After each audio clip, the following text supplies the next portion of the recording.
అధ్యక్ష, గౌరవ ముఖ్యమంత్రి గారు మరి ముఖ్యమంత్రి అయిన తర్వాతనన్నా కొద్దిగా మర్యాదకరంగా మాట్లాడతారేమో అనుకున్నా అధ్యక్ష. కానీ కొన్ని ఊహించలేము అధ్యక్ష, కొన్ని ఊహించలేము. ఎందుకంటే కొంతమందికి అది సాధ్యం కాదు. ఎందుకంటే వారికి అర్థమైంది అధ్యక్ష. ఎందుకంటే తెలంగాణ తెచ్చిన నాయకుడిని పట్టుకొని కల్వకుంట్ల చంద్రశేఖర్ రావు అని ఏకవచనంతో మాట్లాడతారు. తెలంగాణను వ్యతిరేకించిన వాళ్ళనేమో గారు గారు అని మాట్లాడినప్పుడే అర్థమైంది అధ్యక్ష వారి సంస్కారం ఏందో, వారి పరిజ్ఞానం ఏందో అర్థమైంది అధ్యక్ష. అచ్చోసిన ఆంబోతు, ఇది ఒక ముఖ్యమంత్రి మాట్లాడిన మాట. అచ్చోసిన ఆంబోతు అధ్యక్ష. ఎవరు అధ్యక్ష అచ్చోసిన ఆంబోతు?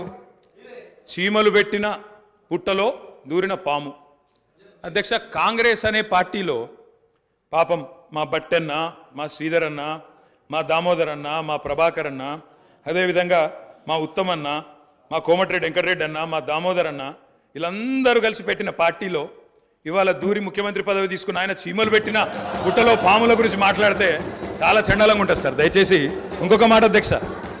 అధ్యక్ష, ఎన్ఆర్ఐలు నాన్ రిలయబుల్ అన్నారు అధ్యక్ష. ఎన్ఆర్ఐలు నాన్ రిలయబుల్ ఇండియన్స్ అన్నారు. నాన్ రిలయబుల్ ఇండియన్ అంటే అధ్యక్ష నేను అడుగుతున్నా, ఎవరు అధ్యక్ష ఎన్ఆర్ఐలకు టికెట్లు అమ్ముకున్నది? ఎవరు అధ్యక్ష ఎన్ఆర్ఐలకు టికెట్లు అమ్ముకున్నది? ఎవరికి తెలియదు అధ్యక్ష ఇది? అధ్యక్ష నేను ఇంకొక మాట కూడా అధ్యక్ష, పేర్లు అధ్యక్ష అధ్యక్ష please please please please please అధ్యక్ష ఇప్పుడు అధ్యక్ష గౌరవ శాసనసభ్యులు హరీష్ రావు గారు నా పేరు తీసిండ్రంటే నేను అవకాశం ఇచ్చిన. మంత్రి గారు పేరు తీసిండ్రు, మంత్రి గారికి అవకాశం ఇద్దాం మనం. Please please please please please please sir, నేను ఎక్కువ మాట్లాడాను సార్. రెండే అంశాలు మీరు ప్రస్తావించారు. నా పేరే కానీ బట్టి గారి పేరే కానీ వీళ్ళందరి పేరు ప్రస్తావిస్తూ వీళ్ళందరినీ కాదని చెప్పి గౌరవ రేవంత్ రెడ్డి గారు ముఖ్యమంత్రి అని చెప్పి కాంగ్రెస్ పార్టీకి ఒక చరిత్ర ఉంది అధ్యక్ష. చరిత్ర ఏంది అంటే ప్రభుత్వం పార్టీలో మెజారిటీ ఉన్నప్పుడు మేము ఎప్పుడు కూడా హైకమాండ్కి అప్పచెప్తాము. హైకమాండ్ ఒక నిర్ణయం తీసుకుంటే ఆ నిర్ణయానికి మేము శిరసా వహిస్తాము, అది మేము పాటిస్తాము అధ్యక్ష.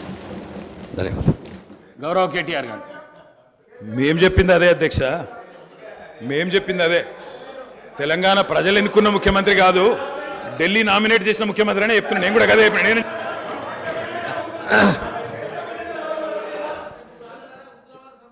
ఒక్క నిమిషం. ఈ సంప్రదాయం అనేది కొత్తది కాదు అధ్యక్ష. తెలంగాణ రాష్ట్ర ప్రజలు కూడా తెలుసు. కాంగ్రెస్లో ఈ సిస్టమ్ ఉన్నది, ఈ ఆనవాయితీ ఉన్నది. ఖచ్చితంగా కాంగ్రెస్ పార్టీ ఆనవాయితీ పాటిస్తుంది. ప్రతి ఒక్క శాసనసభ్యుడు కాంగ్రెస్ పార్టీ నుండి హైకమాండ్ని గౌరవిస్తాడు. హైకమాండ్ ఒక నిర్ణయాన్ని గౌరవిస్తున్న విషయాన్ని తమ ద్వారా గౌరవ సభ్యులు తెలియజేస్తున్నారు అధ్యక్ష.